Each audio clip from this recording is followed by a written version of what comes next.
How are you going to work with the other party after this election? Well, I think it's going to be whether the other parties were ready to work with us. You know, we were ready to work with this current administration and work with this leadership team, and we reached out to them. Unfortunately, it was to a deaf ear. And so we've always said, let's bring everybody to the table, bring your ideas, bring your thoughts, and let's work together to do what's right for the American people. And so what I'm hoping is that this administration and the leadership in the Democratic Party will reach out and say, you know, let's we now hear the American people do want us to address these issues. It's time to put aside the partisanship.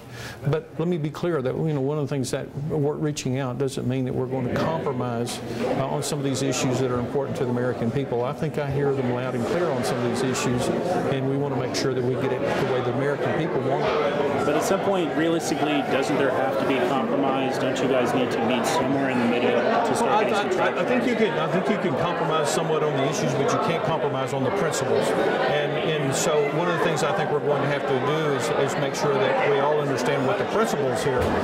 If there are different ways to approach these various issues with different ideas, then I think we certainly want to do that. But the ultimate goal is we hear it loud and clear from the people in this district and around the country. One, they're very disappointed that we gave them a health care bill that they didn't want. They're very concerned about this is not the time to raise taxes on American families and small businesses across the country.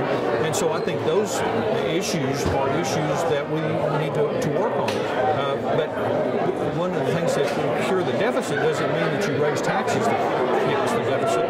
What I hear from the people around the country and around the district is let's cut expenses. And so I think those are issues that we're going to have to work on.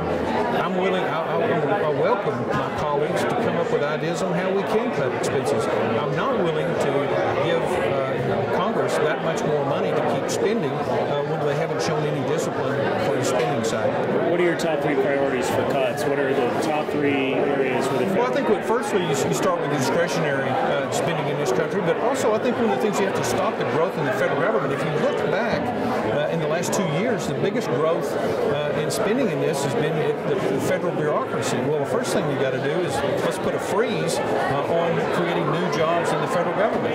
Let's show some restraint at the federal level, because if we're going to ask the American people to live with some of the cuts that we may have to make, whether that's education or other programs where we take haircuts somewhat across the board in some of these areas, then I think we have to start at the top and say in Congress and the federal government it's going to take those same kind of cuts, make those same kind of sacrifices.